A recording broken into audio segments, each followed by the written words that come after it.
Halo anak-anak, jadi pada video kali ini kita akan membahas mengenai cara penulisan algoritma pemrograman. Oke, jadi ada beberapa cara penulisan algoritma pemrograman.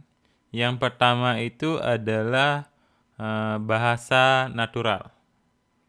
Kemudian yang kedua adalah flowchart. Kemudian yang ketiga pseudocode. Nah, untuk bahasa natural ini sebenarnya sudah pernah disampaikan contohnya pada video sebelumnya pada saat penjelasan mengenai algoritma pemrograman. Nah, contohnya itu seperti ini. Jadi yang menggunakan bahasa sehari-hari. Nah, semisal di sini dijabarkan mengenai algoritma untuk menghitung luas persegi panjang. Nah, yang pertama itu adalah hitung atau ketahui dulu panjang dan lebar dari persegi panjang. Kemudian kalikan panjang dan lebar. Jadi kalau luas persegi panjang itu kan didapatkan dari hasil kali antara panjang dan lebar. Nah, selanjutnya tampilkan atau tulis luas dari persegi panjang. Nah, jadi ini masih gampang ya. Jadi masih seperti bahasa sehari-hari. Nah, kemudian yang selanjutnya itu cara penulisan menggunakan flowchart. Jadi penulisan flowchart ini tujuannya adalah penggambaran secara grafik ya. Jadi kalau tadi secara tulisan, sekarang secara grafik dari langkah-langkah atau urutan-urutan itu. Jadi tujuannya itu yang pertama adalah menggambarkan suatu tahapan dari penyelesaian masalah. Nah, kalau di bahasa natural itu menggunakan tulisan, kalau di flowchart itu digambarkan. Nah, yang selanjutnya dibuat secara lebih sederhana, lebih terurai, rapi, dan jelas. Karena kadang-kadang kita itu lebih gampang memahami sebuah tampilan informasi dalam bentuk grafik daripada bentuk tulisan. Kemudian flowchart ini juga sudah menggunakan simbol-simbol standar yang ada di ISO. Nah, simbol-simbolnya itu diantaranya adalah yang pertama, kalau untuk input dan output itu seperti sebuah jajaran genjang. Nah, contoh pemakaiannya itu seperti ini. Kemudian untuk persegi atau persegi panjang itu mempresentasikan sebuah proses. Kemudian ada simbol lingkaran. Jadi simbol lingkaran ini tujuannya untuk sebuah proses yang belum selesai. Jadi mungkin prosesnya ada di halaman 1, kemudian selanjutnya di halaman 2. Jadi untuk akhir dan awalnya itu tetap juga harus ditandai dengan lingkaran. Nah, kemudian ada anak panah, itu menunjukkan sebuah alur kerja, baik itu dari penghubung, mungkin dari jadi setiap simbol-simbol itu nanti dihubungkan dengan anak panah. Nah, kemudian yang selanjutnya ini adalah simbol penjelasan. Jadi kalau ada penjelasan tambahan ya atau komentar yang tambahan yang diperlukan. Nah, kemudian simbol belah ketupat ini adalah menyatakan sebuah keputusan atau jadi nanti akan ada output antara ya dan tidak. Atau kalau nanti dalam bahasa pemrograman ini menggunakan if atau percabangan. Nah, yang selanjutnya ini adalah untuk predefined process, artinya sebuah proses yang berada di tempat lain. Jadi didefinisikan di sini, nanti di tempat lain dijelaskan proses secara lebih detailnya.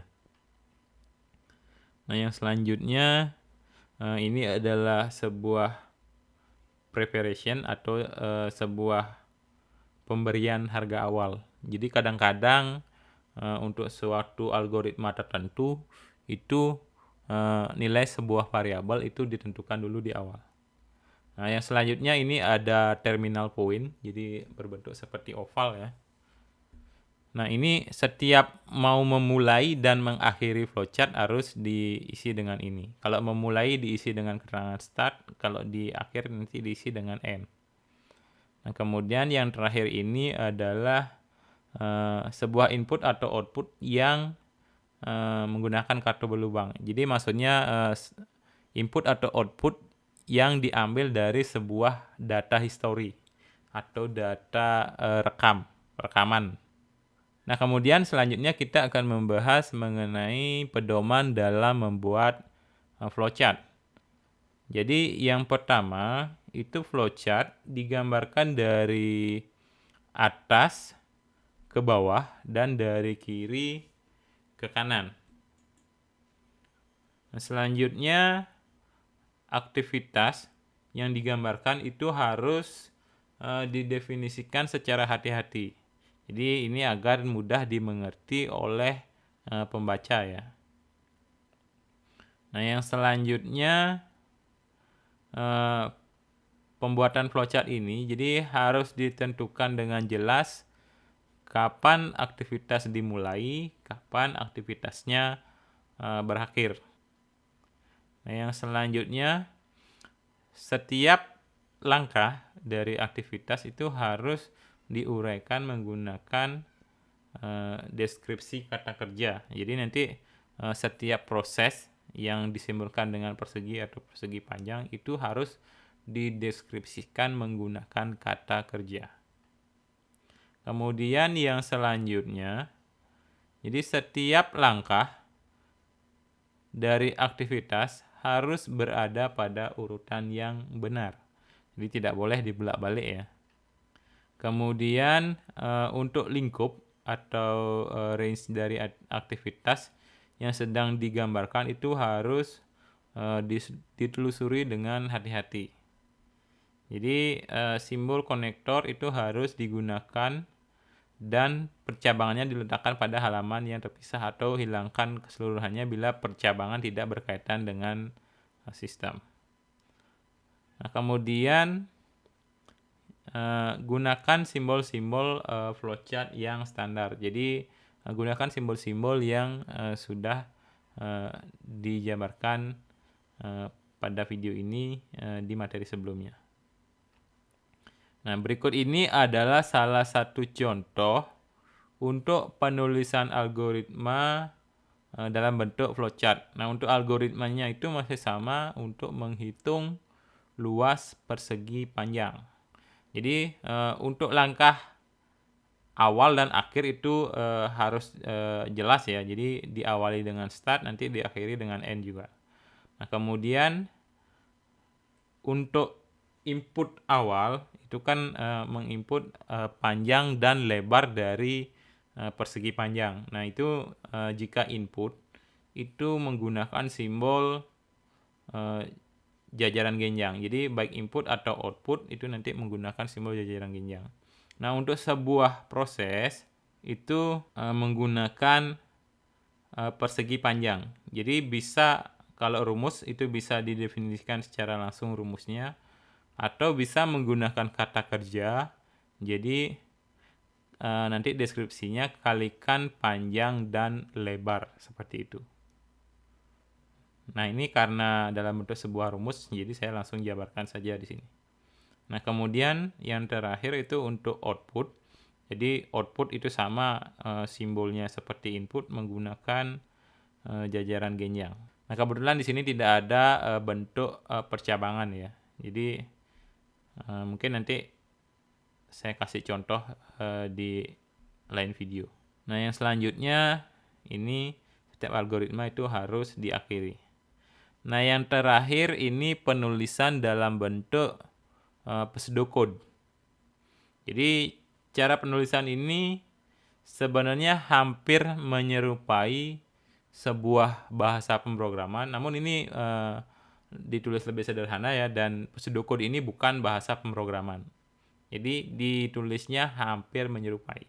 Untuk cara penulisan pseudocode itu, jadi ada 3 bagian. Ada judul, ada deklarasi, kemudian ada isinya.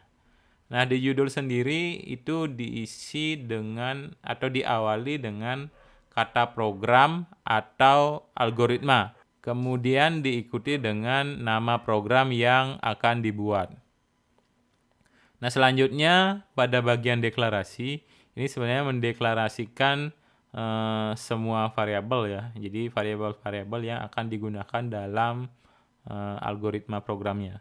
Nah, yang terakhir itu isi. Jadi bagian ini merupakan bagian utama ya dari sebuah algoritma. Jadi ini mendeskripsikan bagaimana sih struktur atau langkah-langkahnya dari awal hingga akhir. Nah, ini adalah salah satu contoh penulisan algoritma dalam bentuk pseudocode.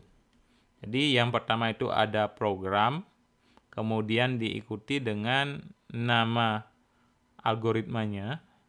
Nah, yang selanjutnya adalah deklarasi yang diisi dengan nama-nama variabel yang akan digunakan selama pemrograman itu di dalam algoritma.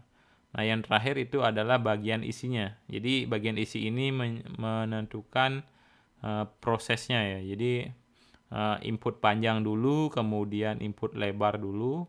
Nanti luas itu adalah panjang dikalikan lebar. Kemudian di langkah terakhir itu tampilkan luasnya. Nah, mungkin sekian dari penjelasan singkat mengenai cara penulisan algoritma pemrograman. Selanjutnya kita akan bahas mengenai persiapan pemrograman menggunakan bahasa Python.